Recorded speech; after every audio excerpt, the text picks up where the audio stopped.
20 января ровно в 15:47 работа Ингургэс была приостановлена по причине запланированного ремонта деривационного туннеля.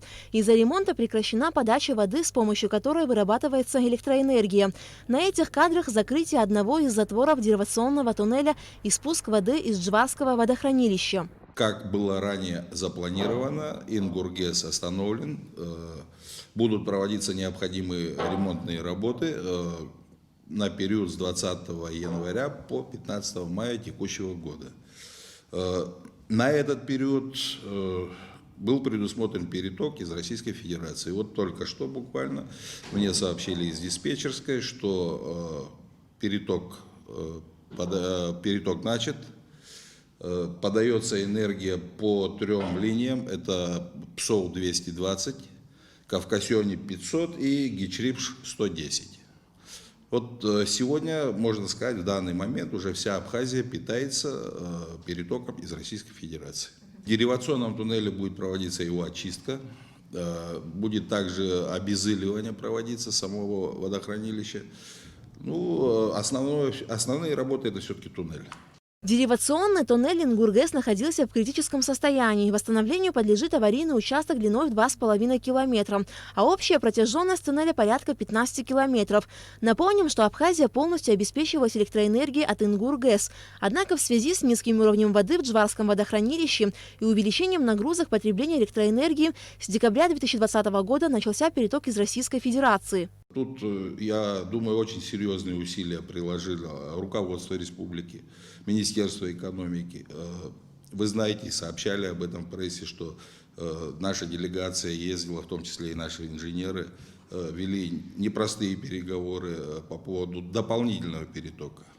И если бы нам не удалось этого добиться, то в период с конца декабря по сегодняшний день мы практически бы остались без энергии. Потому что элементарно уровня воды в водохранилище не хватило его для того, чтобы обеспечивать Абхазию с Ингургэса. В отсутствие российского перетока у нас остается только 40 мегаватт. Это первая перепадная. Кстати, сегодня вот в этой схеме при том, что вся энергия будет практически и уже подается из Российской Федерации, мы будем использовать вот эти 40 мегаватт. За период ремонтных работ на Ингургэс весь объем перетока из России составляет 800 миллионов киловатт-часов. Однако, исходя из нынешних нагрузок, в сутки Абхазия потребляет как минимум 10,5 миллионов киловатт-часов.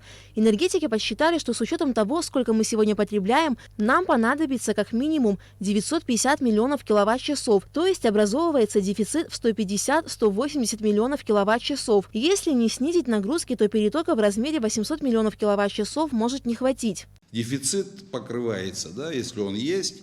Если мы сегодня все вместе, я подчеркну, именно все вместе, все структуры не направим свою деятельность, свою работу, все свои усилия на борьбу с повышенными нагрузками, ну и что, чем они вызваны, да, незаконными подключениями и так далее, не будем экономить электроэнергию, то мы дефицита избежать не сможем.